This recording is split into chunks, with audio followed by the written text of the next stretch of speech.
At the age of 61, Barry Bonds is the embodiment of a paradox that cannot be found in any other American athlete. He is the greatest who ever held a bat on the field, but also the one treated most cruelly by history. His achievements surpass human limits, surpass even the imagination of later generations. 762 home runs, an immortal record. 73 home runs in a single season, a peak that even the strongest athletes of the modern era dare not dream of. 7 MVP awards, a fantastical number that no one can touch, along with a series of records in slugging, on-base, intentional walks, every statistic that elevates him to the level of God of baseball. He was the terror of every pitcher, the man who, each time he stepped up to the plate, made the entire stadium hold its breath, as if awaiting a storm. He turned games into theater, turned pitches into declarations of power and will. Barry Bonds was not just an outstanding athlete. He was a living architectural masterpiece, a flesh-and-blood monument to absolute dominance. But his tragedy began the very moment he touched that halo of glory. The brighter he shone, the more he was doubted. The more records he broke, the more he was hated. The closer he came to immortality, the more he was dragged down by accusations, by hands that wanted to erase his name from history. Barry became a criminal in the eyes of the nation that once cheered him. The media turned him into a symbol of cheating. Fans turned their backs. The Hall of Fame slammed its doors in his face like a cold verdict. And so, at 61, the man who once made the world tremble before his swing now lives quietly, away from the spotlight, riding his bike alone along the California coastal roads, carrying a heart heavier than any steel bar ever placed in his back. This is no longer a story about baseball. This is a story about the loneliness of a genius, about the pain of one rejected by his own country, about a legend bearing too many wounds to smile in the light.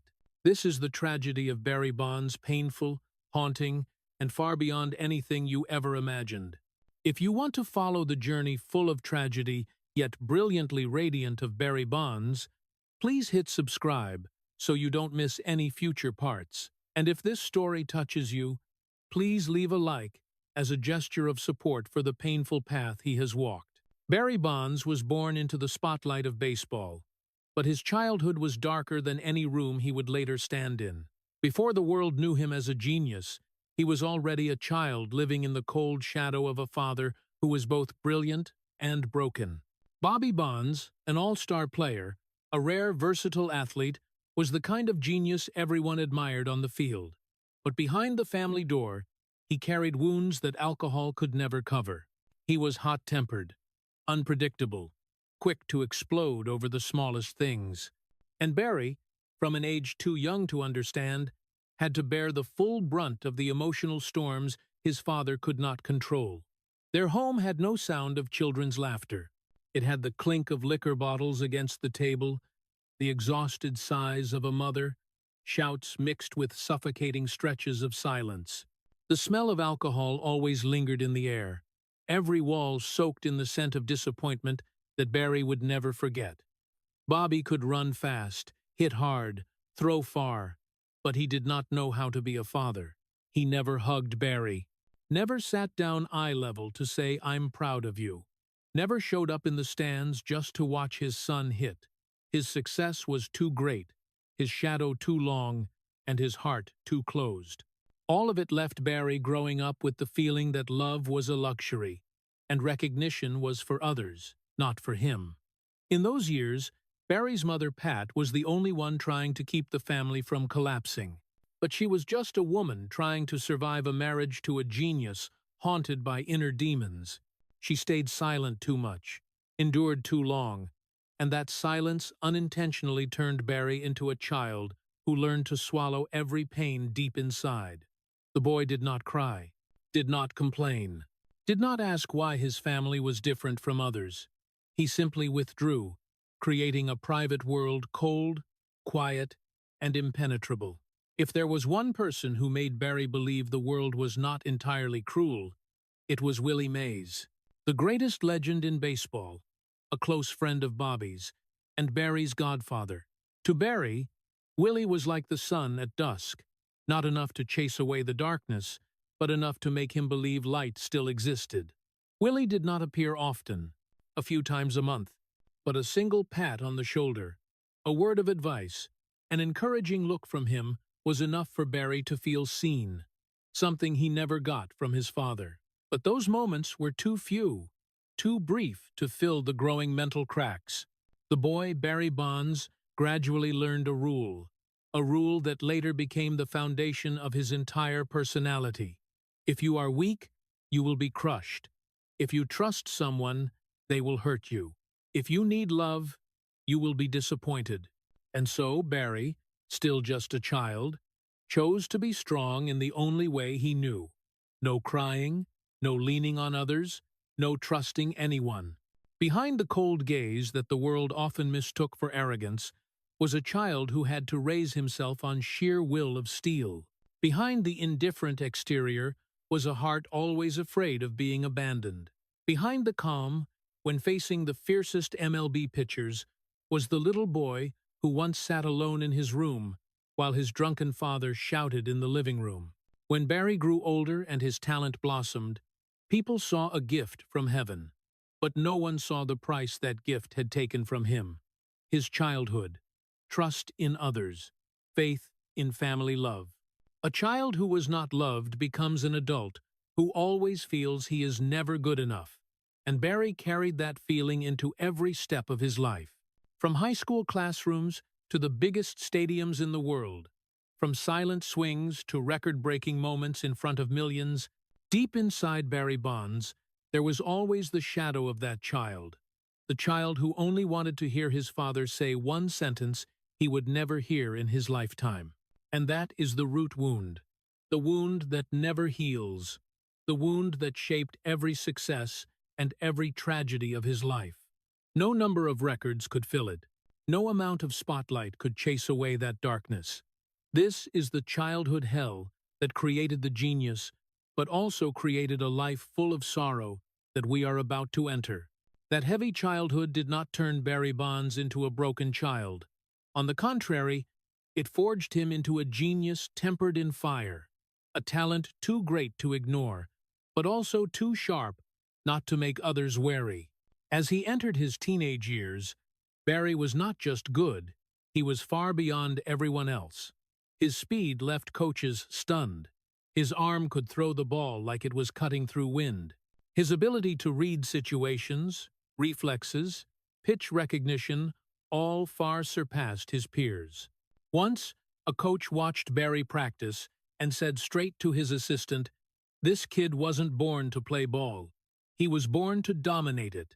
But that very superiority became a sentence that isolated him. Children do not hate the strong. Adults do. And kids raised in baseball-loving families were not immune to that feeling. When Barry was better, people said, "He's arrogant." When Barry was quiet, they said, "He thinks he's special." When Barry did not blend into the crowd, they concluded, "He thinks he's better than everyone." The truth was the complete opposite. Barry was only looking for a safe corner to withdraw into, to hide the mental fragments he never wanted anyone to see. But the world did not care about invisible wounds. They only saw the exterior. And that exterior, cold, quiet, guarded, easily created the cruelest misunderstanding. Barry Bonds was arrogant. Classmates began avoiding him.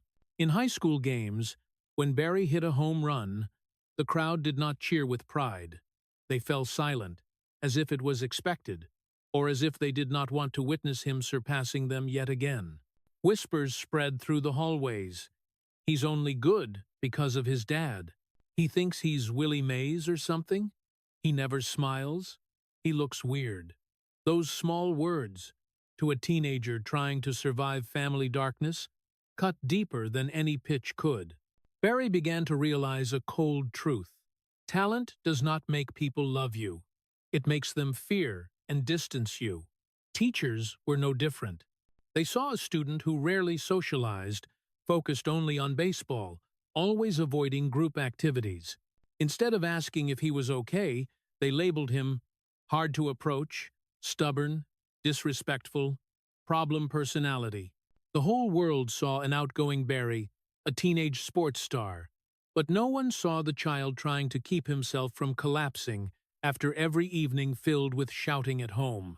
Little by little, Barry began building an invisible wall of ice around himself, not because he wanted to, but because it was the only way not to get hurt. On the practice field, he became a machine. No emotions, no complaints, no explanations. At school, he became a shadow, silent, quiet, needing no one to understand, needing no one's pity. Gradually, that image took root in everyone's mind. Barry Bonds, the cold one. But they did not know that coldness was armor, protecting a heart abandoned too long. Every time someone called him arrogant, he stayed silent, because Barry knew if he reacted, they would not understand. And if he explained, they would not care. The expectations placed on him grew ever larger, because at 15, 16, Barry already played like an adult athlete. But those expectations came with pressure, loneliness, isolation that no teenager should have to bear. When he played well, they said it was his duty. When he made a mistake, they treated it as a crime. When he was quiet, they looked down on him. When he got angry, they criticized him. Barry never had a middle ground. To the world, he was always too much, or too little. The greater the expectations, the heavier the loneliness. And that loneliness was not the kind of a child without friends. It was the loneliness of a soul that had never truly been listened to. After every game, while others went home to family embraces, Barry went home to his father's struggles and his mother's silence. And so he understood one more thing. In this life, there is no one close enough to trust. From then on, the ice over his spirit thickened with each year, each hit, each whisper. Barry Bonds, the teenage genius, soon became the first version of the Barry Bonds America would later know. Cold, inscrutable, almost untouchable. But they did not know that was not his nature. It was a shield forged from the pains of childhood and from a world that never gave him a chance to be vulnerable. Behind that shield was a teenager who only wanted to be loved, only wanted to be recognized, but who was always looked at with suspicious eyes. And that very misunderstanding became the foundation for every greater tragedy to come. Because when the world thinks you are indifferent, they will never know you are hurting. When the world thinks you are arrogant, they will never see you are trying to survive. And when a genius is misunderstood from a young age, he will grow into a man that an entire nation will never truly understand. That is Barry Bonds, a lonely genius even before stepping into MLB. When Barry Bonds was selected by the Pittsburgh Pirates and officially stepped into MLB in 1986, the world thought this was the moment the misunderstood teenager from years ago had finally found where he belonged. But Barry knew that was not true. He was not stepping into a new home. He was stepping into a battlefield. MLB is the dream of millions. But for Barry, his first steps into the Pirates' locker room felt like entering a place where every eye was already waiting to judge him. The team split into factions from day one. Older players saw Barry as an arrogant kid. Younger players saw him as a shadow threatening their positions, and some others simply disliked him because he was Bobby Bonds' son, the emotionless prince at 21, the name that got too many favors. The Pittsburgh media did not help either. They saw a young man who rarely smiled, rarely spoke, answered interviews with short sentences, always looking them straight in the eye without seeming friendly. That was enough for them to build an entire villain image. Barry Bonds, the arrogant young star, hard to approach, selfish. They did not know, or did not want to know, that this young man had gone through a childhood where silence was the only survival mechanism. But the most painful thing was not the criticism from the press, but the coldness from those who were supposed to be his teammates. Barry was quickly pushed to the sidelines. The locker room had corners he was never invited to. Team dinners never had a place for him. Conversations even stopped when he entered the room. Some players even said it straight to his face. "Nobody likes you, Barry." And Barry, as always, just stayed silent. But when the gym doors closed, when he drove alone through the cold Pennsylvania nights, his mind repeated a question he never voiced. What did I do wrong? They did not understand that his silence was a scar from childhood. They did not understand that his guardedness was a defense mechanism. They only saw the surface. Barry Bonds was not like them. And so, they decided they did not like him. That division grew deeper when Barry started to shine. He ran faster, hit harder, read the game better than anyone. And that talent, instead of bringing respect, brought envy. Some teammates once mocked that he thought too highly of himself, that he wanted to be treated like Willie Mays, that he wasn't the star people said he was. But every swing of Barry's refuted it all. He was becoming the best player on the Pirates, and that was exactly why many hated him more.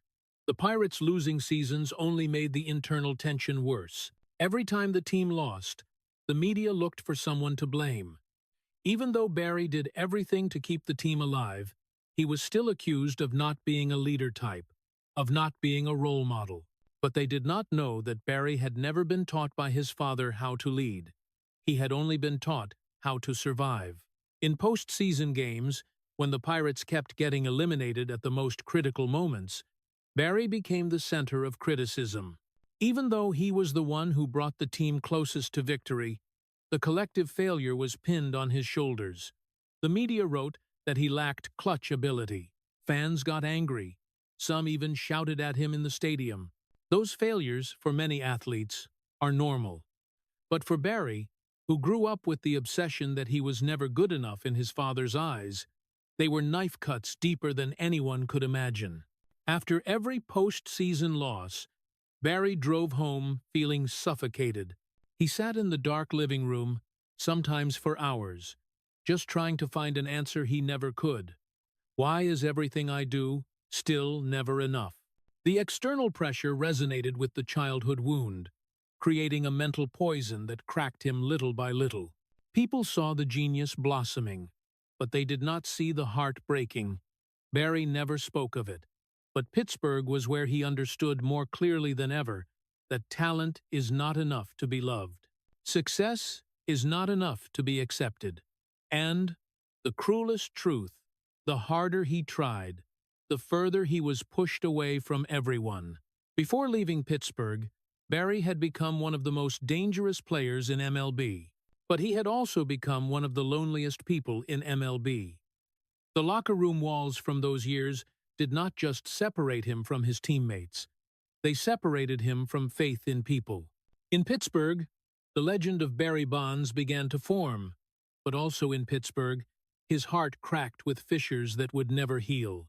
And those very fissures followed him throughout his career, followed him to San Francisco, followed him to the peak of 762 home runs, followed him to the years when America turned its back.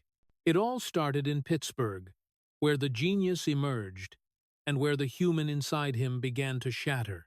Leaving Pittsburgh with a series of wounds no one saw, Barry Bonds returned to San Francisco, his hometown, where he was born, where his father once played, where he grew up in the shadow of the legend Willie Mays.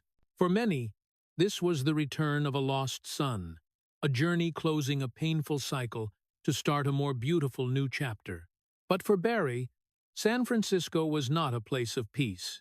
It was where the pressure was doubled, the pain deeper, and the shadows longer. He was not just returning to play ball. He was returning to face the past, to face the name Bonds, to face the name Mays. In Pittsburgh, people hated him because he was better than them. In San Francisco, people expected him to be better than the two greatest monuments of California baseball, his father and his godfather. On the first day of signing the contract, Barry stood in the middle of Candlestick Park, looking up at the seats that once witnessed his father play, looking at the pictures of Willie Mays hanging everywhere in the entrance. In that moment, He understood that this place did not give him a chance to start over. It gave him a new test, harder than all the others, because, for San Francisco, Barry was not allowed to just be good. He had to be great. He had to become the successor to a legend, an icon, someone destined to carry the expectations of an entire city. And that was a burden no athlete would want on their shoulders. But Barry did not complain. He never allowed himself to be weak. Instead of resisting, he threw himself into training, as if fighting something invisible, perhaps memories, perhaps fear, perhaps the familiar voice of his father, "You have to be better than me." And then, success came like a storm. Barry exploded on the field in a way MLB had never seen.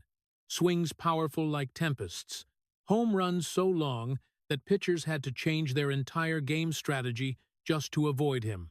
Smart, bold steals. Defensive plays that made the stadium erupt. Barry Bonds did not just become the star of San Francisco, he became the breath of this city. He was the magnet drawing fans to the stadium, the reason other teams feared facing the Giants, the heart everyone believed would lead the team to glory. But the brighter he shone, the more the darkness clung to him. San Francisco residents loved him when he hit home runs, but they turned their backs quickly when the team lost. The press called him a genius, but they just waited for him to slip up to tear him apart.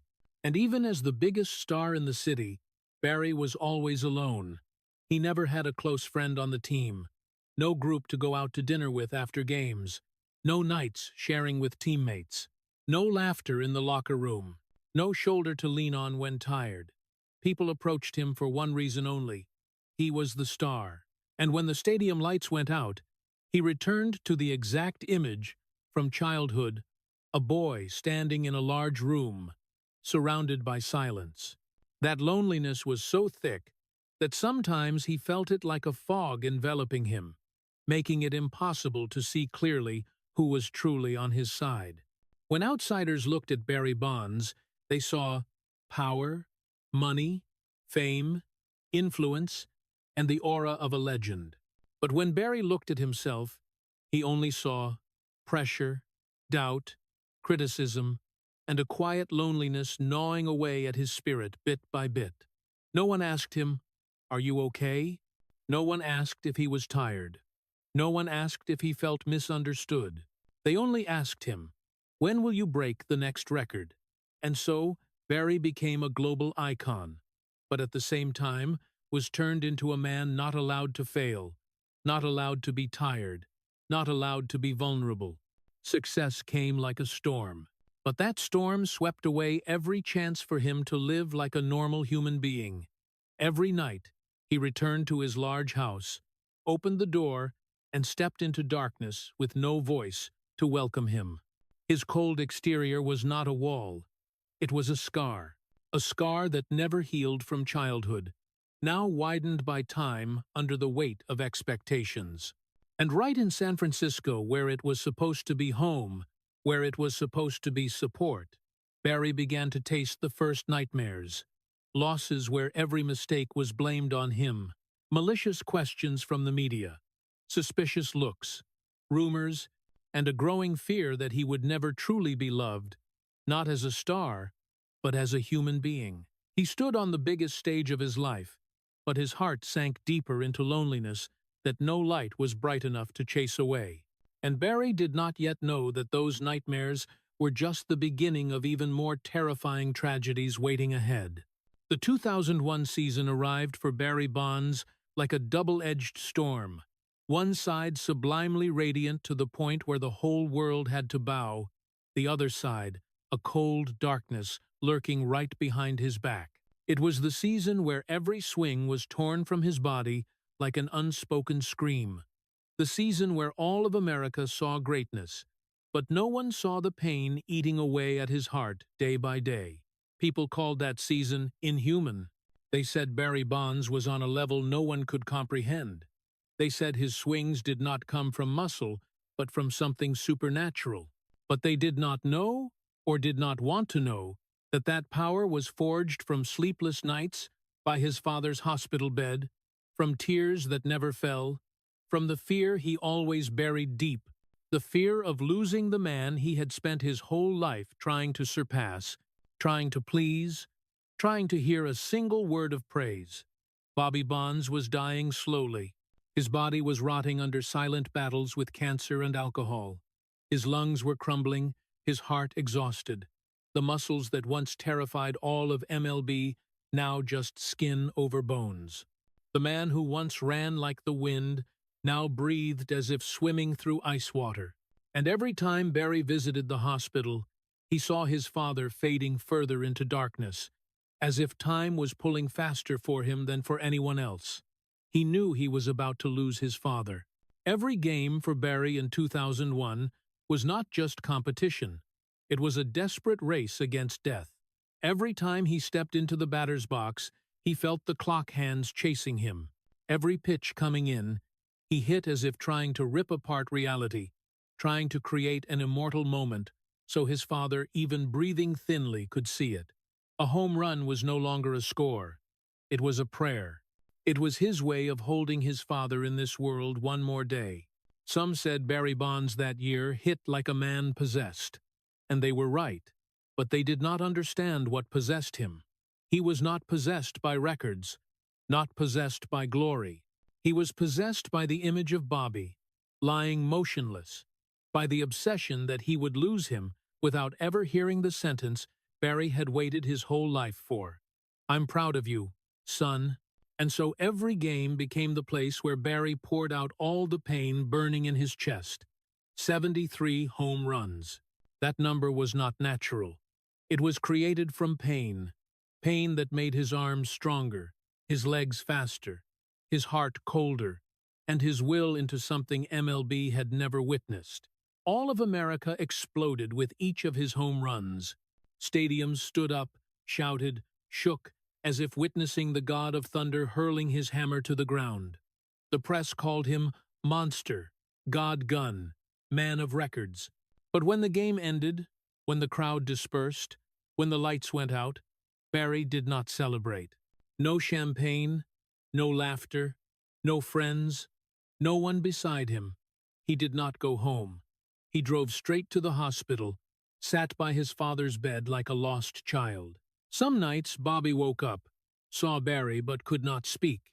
Their eyes met in silence, a silence full of words never said. Some nights Bobby sank into coma, and Barry sat there, watching each breath grow weaker, filled with helplessness. And then, the next morning, Barry put on his uniform again, stood on the field again, hit another home run that made the world gasp. And no one knew that right after the game ended, he drove through the night to return to his father's side. At the end of the season, Barry reached 73 home runs, a peak no one believed a human could touch. But in the moment, MLB honored him, gave him absolute respect, placed him on the throne of baseball. Barry only felt a vast emptiness. He smiled for the fans, but it was the most painful smile of his career, because when the ceremony ended, he did not go celebrate. He did not go to parties. He did not answer congratulatory calls.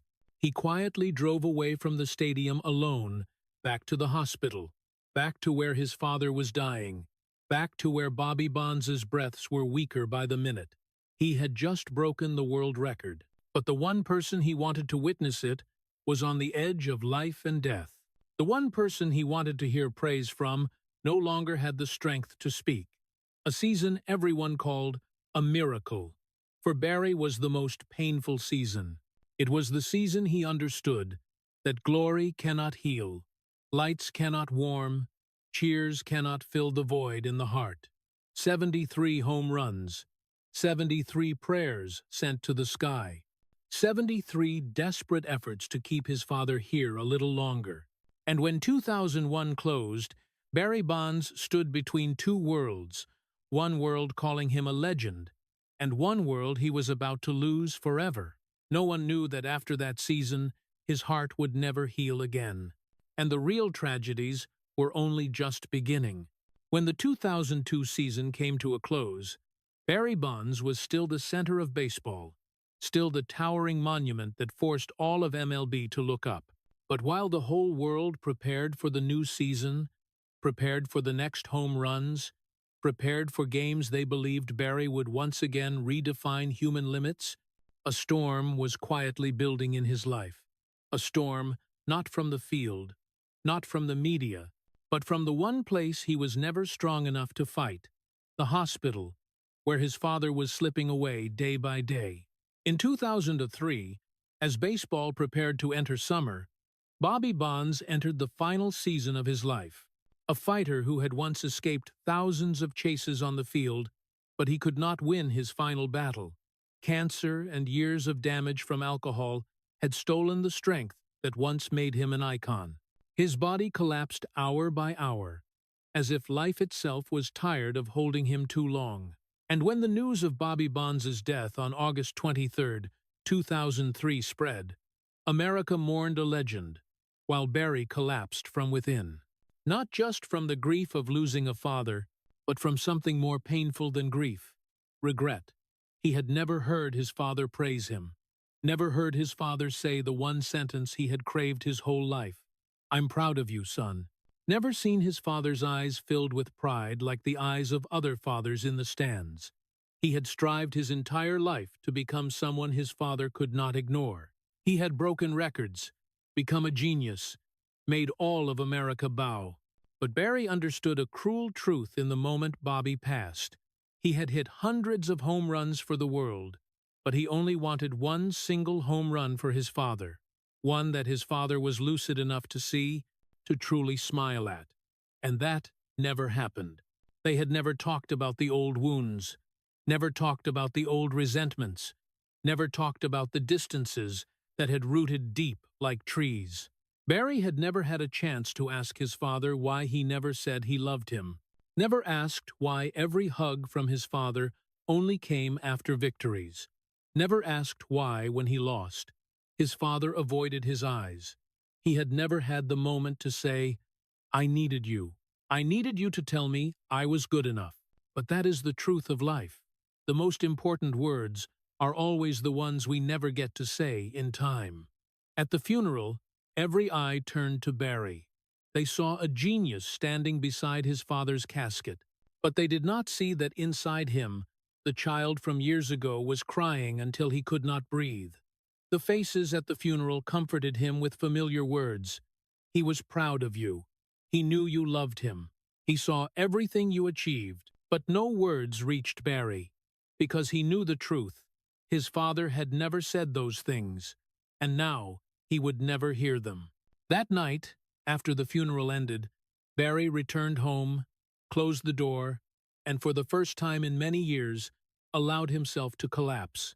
Not collapsing from losing his father, but from losing the only chance to heal a wound he had carried his whole life. Barry Bonds, the man who had faced thousands of fierce pitchers, the man who had made stadiums shake with his power, now fell in silence, fell like a child, with nothing left to hold on to. And that very moment was the breaking point of Barry Bonds' inner world. If Pittsburgh was where the human in him began to crack, then his father's death was where every fissure shattered beyond repair. He carried within him questions never answered, praise never heard, and love never spoken. And from then on, Barry stepped onto the field no longer the same. The home runs were still there. The records still came. But his heart was no longer whole. As baseball moved forward, Barry began stepping deeper into another darkness, a darkness that fate had quietly prepared for him, a darkness that would not come from family, but from all of America. He had no idea that the most painful trials of his life were still ahead.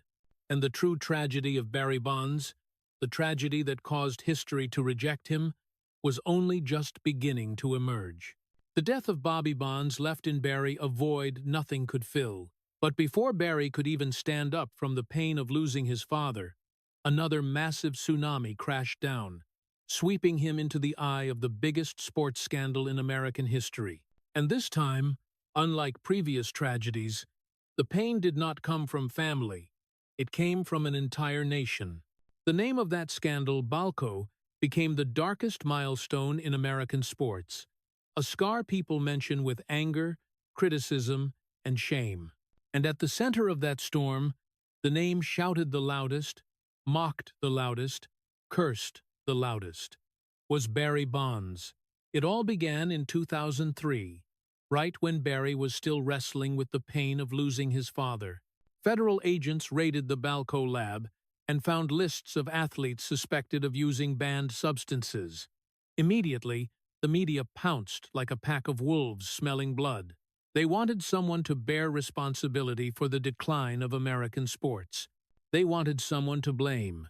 And Barry, with the spotlight always on him, with 73 home runs, with fame, with power, became the perfect target. People did not want the truth. They wanted a villain, and they chose him. Even though no test ever came back positive, even though all evidence was just speculation or indirect testimony, America unanimously declared he cheated. Barry Bonds, the one they had once cheered, now became the demon that millions wanted to hang in the public square. The media called him the destroyer of baseball, the symbol of greed, the proof of the era's moral decay. Every TV channel exploited the story like it was their daily bread. Every newspaper put his picture on the front page, not as a legend, but as a caricature of a criminal.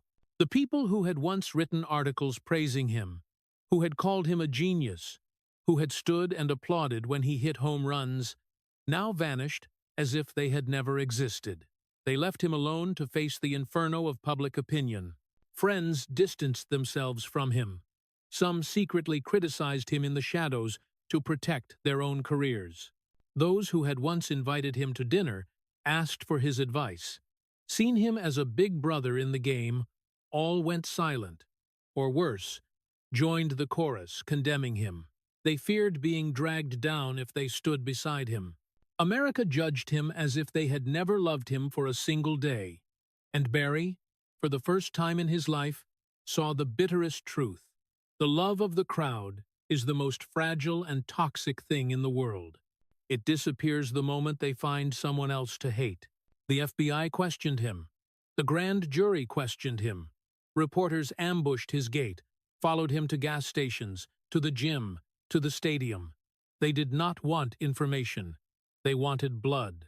They wanted him to bow his head and confess guilt, even though there was never concrete evidence. And Barry repeated one sentence that no one wanted to hear: "I have never tested positive." But truth lost its value when the world had already chosen its criminal. For Barry, this was not just an investigation. It was a spiritual death sentence. He later said, "I became a prisoner in the very country I represented." Every day he went to practice, he had to take the back entrance to avoid the reporters. Every game he stepped onto the field, he was booed, called names no human should hear. One night, driving home, Barry pulled over, rested his head on the steering wheel for hours, not crying. He was used to not crying, but he felt like he was dying slowly. The feeling of helplessness when the crowd defines truth for you is a pain unlike anything he had ever experienced. Pittsburgh made him lonely. His father's death broke him, but Balco tore him into pieces. On television, people debated whether to erase his records, whether to remove him from baseball history, whether to strip him of every honor he had earned. They called him a disgrace. They called him a traitor. They called him America's stain. And in that storm, no one said, "We have no proof." No one said, "Barry never tested positive." No one said, "Let him be protected." Barry did not just lose his reputation, he lost his very self. He lost the right to be angry. He lost the right to explain. He lost the right to be seen as human. He was labeled as someone deserving to be burned alive. Those who once called him a friend stayed silent. Those who once called him a legend turned away. Those who once saw him as the pride of the city abandoned him alone in the sea of fire.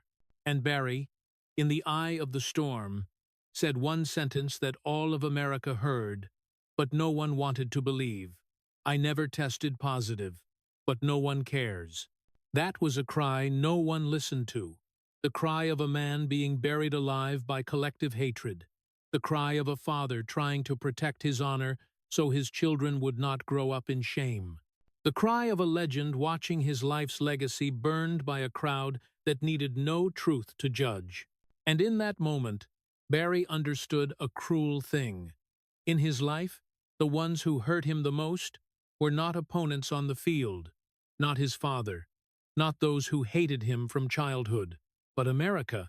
The America that once lifted him to the sky was now the America dragging him to hell. And Barry, for the first time since childhood, felt a coldness that no spotlight could chase away. Balco was not just a scandal. It was the public execution of Barry Bonds, and no one, even he, could imagine that hell was only beginning. Balco threw Barry Bonds into the eye of America's hatred storm.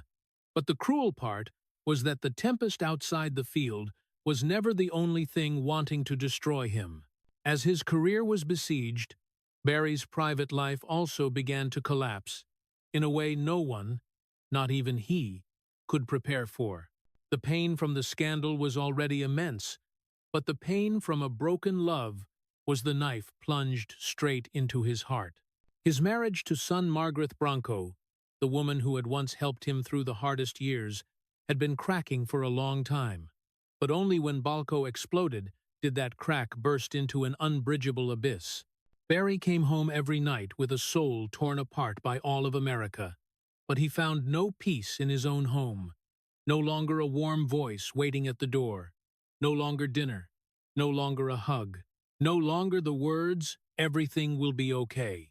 All that remained were arguments, freezing silences, and a growing distance between two people who once called each other family. The divorce was bitter, dragging on with disputes over child custody and assets that drained Barry more than the fiercest hits he had ever faced. And what hurt him most was the feeling that he had lost his family right when he needed it most. But the tragedy did not stop there. While Balco was burning his reputation, some people in his private life, those who had once said they loved him, held his hand, shared his bed, chose the moment he was most vulnerable to turn away and stab him once more. An ex-girlfriend of Barry went public to the media, accusing him of everything: that he was cold, that he was selfish, that he lied, that he lived a double life. And even though most of those accusations were later proven exaggerated or untrue, public opinion did not wait for verification. They just needed a new story to throw stones: liar in love and in sports. That was the headline the press gleefully ran on the front page. People wanted to see Barry as the perfect villain, not just cheating on the field, but betraying in life. A perfect target to turn their judgment into entertainment. And as those stories spread on television, Barry had to sit in front of the screen, watching his private life dissected like entertainment merchandise. He could not fight back. He had no allies. He had no right to protection. He could only sit there and watch the world pass sentence on who he was, a person no one truly understood. Barry once said, "I was used to being misunderstood, but when someone who once held me, who once said they loved me, also chose to abandon me when I fell, that pain is unlike any other." His personal image was devastated. From a star cheered by all of America, he became a subject of mockery. Old photos of him smiling were edited into memes. His words were ridiculed. His private life was turned into stories for the world to pity or sneer at. And the cruelest part, it all happened while Barry was in the deepest pain from losing his father, losing his honor, losing society's trust. He became a man who lost both his reputation and his home. A man who went to work each day only to step into a stadium full of booze, then return to an empty house with no warmth. A man who no longer knew whether the world outside hated him more, or the world inside his home hurt more. A man trying to stay strong for his children, but collapsing piece by piece inside. If Balco was the public battle, then the divorce and betrayal in private life was the silent war destroying his soul. Barry Bonds, the legend of 762 home runs, America's superstar, was left completely alone. And for the first time in his life, he could no longer distinguish where the field ended and life began, because both had become battlefields. And he stood alone in the middle, a man with nowhere to return, no one to trust, no one to lean on, only a cracked heart, now squeezed tighter by betrayal, something Barry had never learned how to face. And that was only the surface of the tragedy America continued to pour on him, because ahead, the biggest wave of Barry's life was still waiting. After the years of being torn apart by America through Balco, having his private life crushed by divorce and betrayal, Barry Bonds entered the final stage of his career like a giant slowly bleeding out. Not bleeding from the body, but from the soul. In his last years in the San Francisco Giants uniform, people no longer saw the smile that once excited the crowd, no longer saw the confident, cold, defiant eyes he once brought to the field.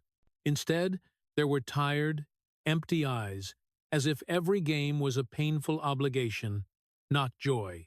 Barry still hit home runs, still made pitchers tremble, still created immortal moments. But even when running the bases, he looked like a man walking through the ashes of his own life. Every step was heavy, every smile was forced, every applause was meaningless. Before, Barry had felt the stadium was where he belonged. Now, it was just a place he had to endure. And when the game ended, he returned to his large house, a place that was supposed to be a home, but was terrifyingly empty. No longer a family, no longer the sound of children running in the house, no longer dinners with someone sitting across from him, no longer conversations, no longer anyone waiting for him at the door. Only cold walls, tired yellow lights, and the echo of his own footsteps in the dead silent space. Some nights, Barry walked through the living room, sat on the sofa, and left the TV on without watching, just to have some noise. But even the TV sound was not enough to fill the void swallowing him. He later said, "I had never been that lonely." The words were light, but heavy, like a stone on the chest. A man once cheered by all of America, who made millions roar every time he stepped into the batter's box, now had no one to talk to when he got home. Mornings, he woke up in absolute silence, to the point where he did not know if it was peace or a reminder that he had no one beside him. When people saw Barry on TV, saw the large, muscular, powerful figure, they did not know that behind it was a heart growing exhausted, a soul abandoned, a giant dying slowly. He gradually avoided the media, avoided events, avoided teammates, avoided everything that forced him to face others' eyes. Except for the field, Barry almost disappeared from social life. Some reporters even said that in his final career years, they never knew where Barry was after each game. Almost no private life images of him appeared. He did not go to parties, did not dine with friends, did not stroll the streets, did not attend sports events, did not appear in public. Some teammates said that for weeks at a time, they did not see Barry talk to anyone on the team beyond a few obligatory words. Barry withdrew like a fortress no one could approach. Some thought he was cold, but the truth was he was protecting himself, because he knew if he opened up, he would get hurt again. And in that period, Barry learned to live with something no genius should have to endure, the silence that kills from within. On off days, he just stayed alone, ate alone, watched TV alone, sat in the backyard watching the sky darken alone. His large house, once filled with laughter from old friends, children, family, now silent like an abandoned home. He walked long hallways, empty bedrooms, glass windows reflecting the image of a man being pushed by life itself into a pit of stillness. That loneliness was so heavy it left marks on his face. Anyone looking could see Barry no longer had light in his eyes. MLB at that time could still see Barry Bonds, the superstar, the extraordinary athlete, the living monument of the Giants. But when he closed his house door each night, he was just a man sitting in the dark, listening to the clock tick second by second in a room too large, too quiet, too sad. Once Barry told one of his rare close friends, "I'm not afraid of their hatred. What I'm afraid of is the silence." Silence, the thing he once used to hide wounds, now became the thing eating him away. His career continued, but his soul did not. He hit because that was the only thing he had left. He recorded home runs because that was the only thing he knew how to do. But every victory was hollow. Every cheer sounded like it came from another world, not his own. He had once thought his heart could not hurt more after Balco, but the loneliness proved otherwise. A man can survive scandal, can survive criticism, can survive failure, but no one survives when the soul dies slowly in silence. And Barry Bonds, in his final career years, was exactly that image. A depleted legend, a child still unhealed, a giant dying slowly in his own house, a man gradually disappearing from the world before his career officially ended. And he had no idea that the greatest tragedy of his life was still waiting at the end of the road. In the darkest years, when his honor was burned, when friends abandoned him, when America judged him without mercy, Barry Bonds had only one single reason not to collapse completely: Nikolai. The little son, with eyes always searching for him in the sea of booing people, was the only thing still tying him to the world. If the field was a battlefield, then Nikolai was where Barry could lower his armor. The boy followed him like a shadow, holding his hand whenever the whole world wanted to let him go. When Barry stepped onto the field in the most tense years of Balco, Nikolai was the one running after him, climbing the steps with him, sitting in the dugout waiting for him after every at-bat. All of America saw Barry as a criminal, but to Nikolai, he was just Dad. Not a legend, not an icon, not the cursed one, just Dad, the one the boy looked up to with a pure trust almost supernatural. And that trust saved Barry from the abyss. Barry had never had a father to teach him how to be a dad, but that very fact made him even more determined to become the father he had always craved. When Nikolai ran into his arms, Barry saw a better version of himself, a version no scandal could take away. Many times during practice, the boy hugged his back and asked, "Are you okay, Dad?" That small question hurt Barry's heart in a way no 100 miles per hour pitch ever could, because it was the question he had never heard his own father ask him his whole life. Barry stood at the top of MLB, but the most beautiful moments of his life never appeared on ESPN or MLB Network. They happened in the backyard playground, where he taught his son to hit off a small plastic tee. Barry bent down, adjusted the stance, fixed each finger, each step, things no one had ever done for him.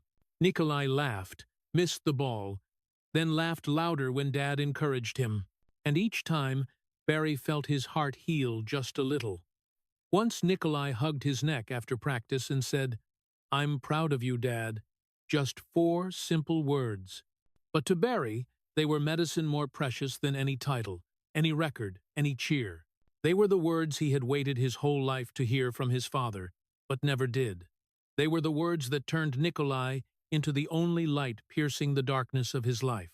When Barry's career was attacked from all sides, when the media mocked him, when the whole world wanted to hang him for Balco, Nikolai was the only one who never doubted. The most famous photos of Barry Bonds' career are not the shot of home run number 756, not the moment he broke history. They are the images of him carrying Nikolai on the field, father and son, looking at each other with eyes only unconditional love can create. In the dugout, Barry once bent down and told his son, "No matter what happens, I will never leave you." That was the vow of a man who had been abandoned in spirit, who grew up in a broken family, who never had a father's arms to run into. And now, he gave everything he had, everything he had never received, to Nikolai. That father-son love was what kept Barry from sinking in the sea of hatred, from collapsing under the weight of the media, from completely disappearing from the world. Thanks to Nikolai, Barry learned that a man can be cursed by the world, but still be loved by a child with all their heart. And sometimes, just one love like that is enough to save a soul too tired of life. If Barry Bonds' career is a great tragedy, then Nick is the only thing that gives that tragedy a little light, a small ray, but the only light Barry had left. In his life full of wounds, his love for his son is proof that even rejected legends deserve to be loved, at least once, at least by one person. And that is what helped Barry survive to keep going while the whole world was waiting for him to fall. The love for Nikolai helped Barry find enough strength to stand up and keep going, but life did not become easier because of it. When his career ended, when the final gloves, shoes, and bat were hung up, Barry thought he would finally find some peace after years of fighting public opinion and the ghosts of the past. But fate had prepared for him the most painful, longest, cruelest battle, a battle that even he, who had experienced every kind of hurt, could not predict. The Hall of Fame battle. The Hall of Fame should have been the place where Barry Bonds was inducted in his first year of eligibility. He was not just deserving, he far surpassed the concept of deserving. Future generations will never have another Barry Bonds. No one can recreate 762 home runs. No one can create the 2001 season. No one can hit with the combination of power, technique, and innate intuition like he did. No one can dominate an era the way he did. But the Hall of Fame is not a place for truth. It is a place for votes. And those votes, year after year, became blades cutting into the wound Barry carried his whole life. 10 years. 10 years of rejection. 10 years hearing the same sentence. Not enough votes. And crueler still, no one sat beside him when that sentence was announced. Barry Bonds, the greatest legend of his generation, watched the Hall of Fame results announcement in the living room of that cold house. No relatives, no friends, no teammates, no one.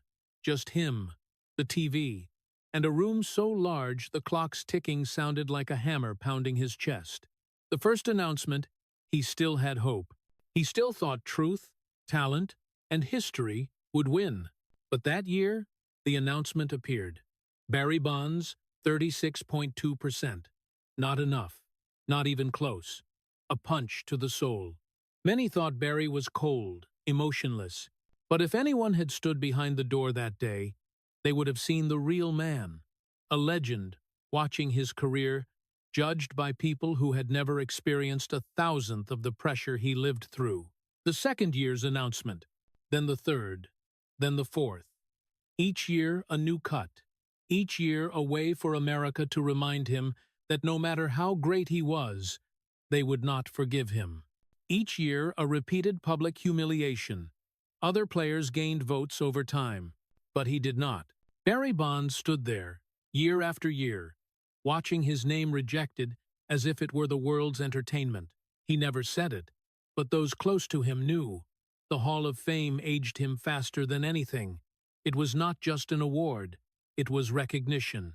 It was where history decides who is remembered, who is forgotten. And Barry understood a painful thing. History was trying to erase his name. The fifth year he no longer watched the announcement in the living room, but from a small office where no one could see his face when the news came. The sixth year he watched alone in the dining room. The seventh year the kitchen. The eighth year the home gym. The ninth year he did not watch anymore. Nikolai once asked, "Are you sad, Dad?" Barry just smiled, bent down to tie his son's shoes and said, "No, I'm okay." But the truth was, every time his heart tightened hearing Bonds, not enough votes, that was the moment he felt like the child from long ago again. The child who only wanted to hear praise from his father, but never did. The Hall of Fame did not just reject his career, it rejected his entire life. And when the 10th year came, the final year, Barry had a chance. With the writers' votes, he knew this would be the verdict deciding his fate. That morning, Barry's house was quiet to the point of chilling. He sat alone on the sofa, TV on low volume. No one called, no one texted, no one asked how he was feeling. The world just waited to see him rejected once more. When the number appeared 66%, he knew he had lost. Not enough. Never enough. Not once in his life had Barry heard, "You're good enough," from his father. And now, from history, he only heard the same thing. "You're not enough." That night, Barry drove to the beach alone, parked, and looked out at the dark ocean.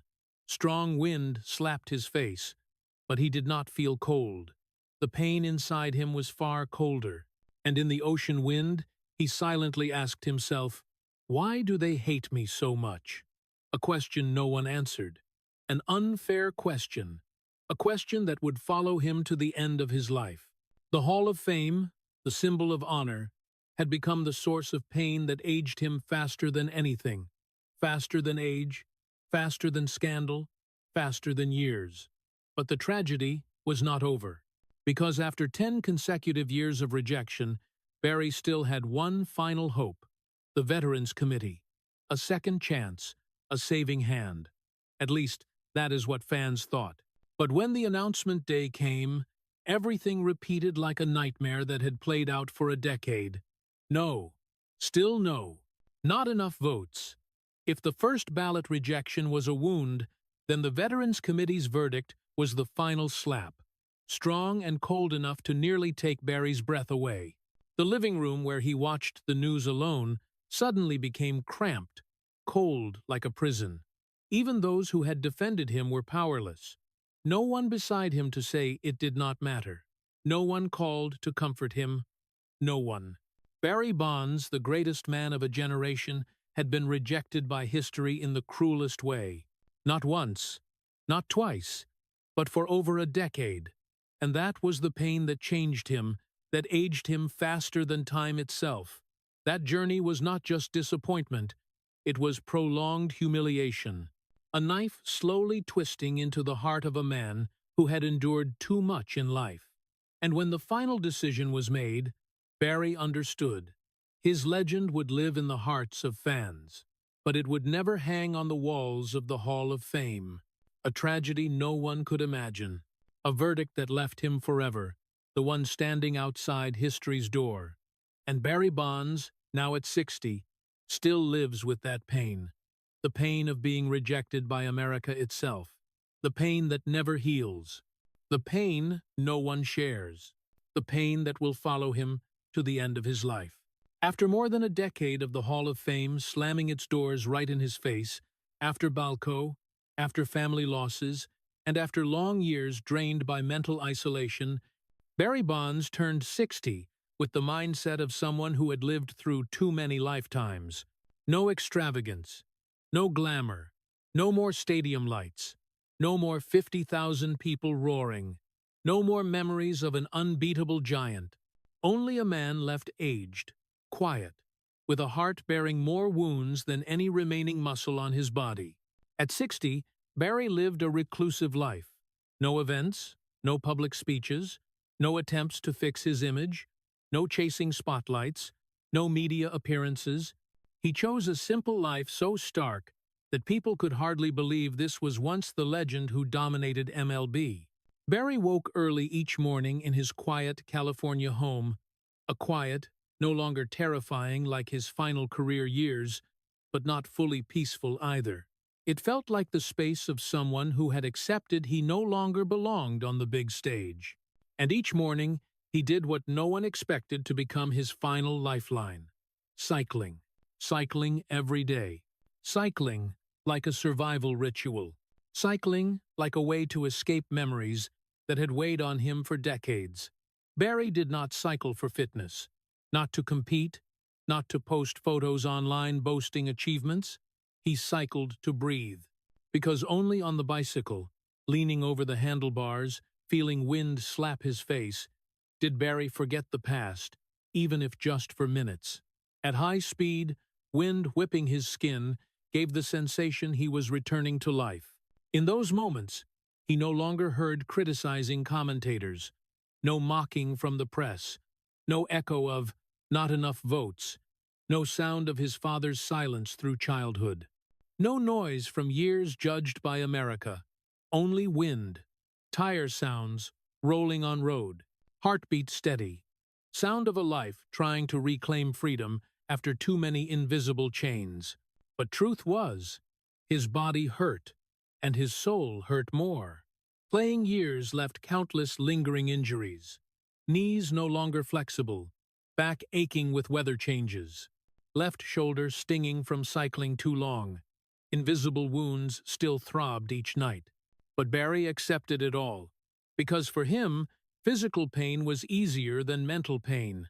On the bicycle, he was not the legend of 762 home runs.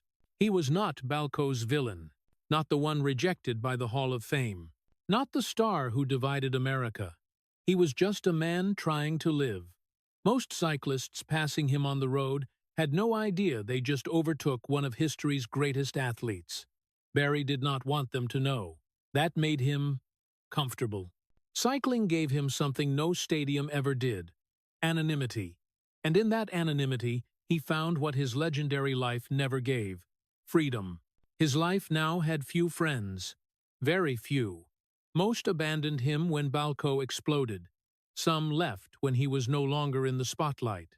The remaining few, countable on one hand, stayed not because he was Barry Bonds, but because they knew he was a deeply wounded soul who no longer knew how to trust. Family was the only thing Barry kept after everything. His mother, siblings, children, and especially Nikolai, now grown, were the only ones who still saw Barry truly smile. A light smile. Small, but real. Once, people saw Barry standing by his bike, patting his son's shoulder and saying, "You know, son, Dad lost a lot, but Dad never lost you." A simple sentence, but holding all that, still lived in his heart. Barry at 60 was no longer MLB's strongest man, no longer Power's icon, no longer the terror pitchers feared, but he kept what no one could take: his heart. A hurting heart, full of cracks, covered in scars, but still beating, still loving his children, still loving life, though quietly, still seeking peace in his own way on California's long cycling roads, where wind blows strong, where people are easily forgotten, and where Barry Bonds finally felt unjudged. An aging hero, living humbly, hiding in silence, but still moving forward, though slow, though painful, with faint hope that at road's end there would be true peace. Because after all tragedies he endured, that was the only thing Barry Bonds still awaited. And perhaps what he deserved. On endless cycling roads, Barry Bonds thought his life was closed, not the noisy one under stadium lights, but the one where people remembered him as an icon. He believed history had shut the door, that the Hall of Fame buried his name under cold votes, that America decided he was unworthy of remembrance as a legend. But life sometimes returns justice slowly. So, slowly, the person involved thinks it never comes. And then, something strange began. Not from MLB, not from journalists who judged him for a decade, not from committees behind closed doors. It started from the young, from a generation not raised in Barry's era, not obsessed with Balco, not force-fed hatred by media for decades. Today's baseball-loving young men and women grew up in the digital age, where statistics cannot be twisted, charts show no bias, data uncontrolled by emotion or prejudice. And when they looked at numbers, they saw what the previous generation hid. Barry Bonds is the GOAT. Not for fame, not for influence, but for unerasable numbers. Because in baseball's universe, stats are ultimate truth, and truth always sided with Barry. The young generation reanalyzed Barry's career with modern tools: StatCast, sabermetrics, deep WAR, slice by slice per season. And they discovered what old media never admitted. Barry Bonds surpassed everyone even before steroid suspicions. Before 2001, he was already a sure Hall of Famer. Before Balco, he had 3 MVPs. Before scandal, he was the perfect 5-tool player of a century. Modern analysts produced staggering stats. He was walked $2,000, $500, 58 times more than some teams in a decade. He was intentionally walked 688 times, a record untouched.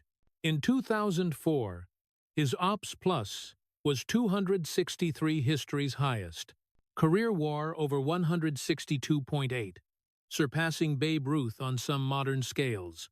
And what shocked many, advanced metrics, run value, zone discipline, swing efficiency, all proved Barry's talent nearly supernatural, impossible to fake with doping. A Fangraphs study stated plainly, "No amount of steroids gives you Bonds-like discipline. That skill cannot be injected." Another analyst said, "Steroids do not let you see pitches 0.003 seconds more accurately, do not understand spin rate, do not read balls so well pitchers avoid you." And the new generation understood. They carried no anger from the 2000s, no prejudice. They just looked at data, and data said, Barry Bonds was not just great. He was the best ever to play baseball. YouTube analysis videos flooded. The most unfairly treated player ever. Barry Bonds, the true GOAT. Why? The Hall of Fame failed Barry. Reddit posts, young podcasts, independent analysis sites began saying what MLB once hid. Steroids or not, Barry Bonds was baseball's purest talent ever witnessed. And strangest, old teammates began telling truth again. Those silent from fear of implication. Those who distanced to protect reputations. Now older, wiser, perhaps, too more regretful. A former teammate said in interview, "We were wrong about him. We did not understand him. He was not arrogant. He was just defending himself." Another said, "Barry is the most misunderstood in sports history." A former Giants coach, witnessing hostile stares at Bonds, said, voice choking, "We did not protect him enough, and now I wish we did more." A younger player confessed he hated Barry because press said to hate. But reviewing stats, videos, private stories, he said, "If I grew up like Barry, I probably would not have survived." Those confessions, though late, were key pieces in history correcting its mistakes. Though Hall of Fame doors closed, baseball history reopened them for him. MLB Network began replaying his highlights. ESPN redid 2001 season analyses with fairer tone. Writers who hated him publicly apologized in new articles. Young legends mentioned him as role model. Some teams invited him as advisor, gently bringing him back to baseball without openly defying Hall of Fame. All this did not erase past, did not heal Hall of Fame wound, did not return stolen youth by media, did not restore slandered honor for decades. But it gave him something more important, truth finally seen. Barry Bonds at 60 needed no applause, no red carpet, no roaring crowds. He needed only one thing, acknowledgement he was not a cheater. He was a true genius. His legacy unerasable numbers, and his heart scar-covered finally felt what he sought lifelong. Justice, though late, was justice. Baseball history, slowly but surely, turned toward him. Not from pity, not from shifting opinion, not from MLB changing stance, but because truth cannot be denied forever.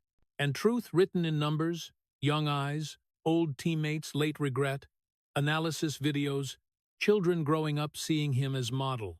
Barry Bonds, though rejected from Hall of Fame, entered Hall of Truth, where no vote can block. And that was his true legacy. Unerasable legacy. Undistortable legacy. Legacy. Living forever, without needing Hall of Fame. Barry Bonds, nearing 61, was no longer America's framed icon, no longer genius dominating fields, no longer lightning-threatening pitchers, no longer center of applause or boos. He was now an ordinary man, riding California's roads on an old bike, faded cap, weary but beating heart, spirit rubbed, raw but never broken. A man once strong as Goliath, but because so strong, bearing more wounds than anyone. Barry was never perfect.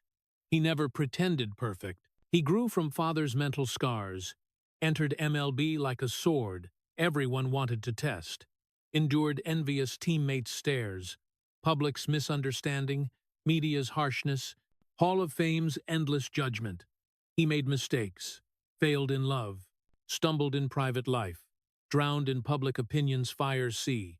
But if anything made Barry Bonds different, it was not power, not 73 home runs, not owned dominance. It was he never fell, even when world wanted him kneeling. From the boy with a childhood full of tears he was not allowed to cry, to the misunderstood teenage genius, to the isolated athlete in Pittsburgh, to the superstar pushed into media hell in San Francisco, to the son hitting every home run like a final prayer for his father, to the man whose honor was burned alive by the Balco scandal, to the failed husband, to the devoted father, to the legend rejected from the Hall of Fame for 10 consecutive years, to the old man cycling every morning to escape the past. Barry Bonds always stood up. From the dark childhood years, he stood up. From the hatred in Pittsburgh, he stood up. From the broken heart, when his father died, he stood up. From the hell of Balco, he stood up. From the insults, from the cold votes, from the darkness of the Hall of Fame, he stood up. And even now, at 60, with a heart full of cracks, he still stands up every morning to keep living.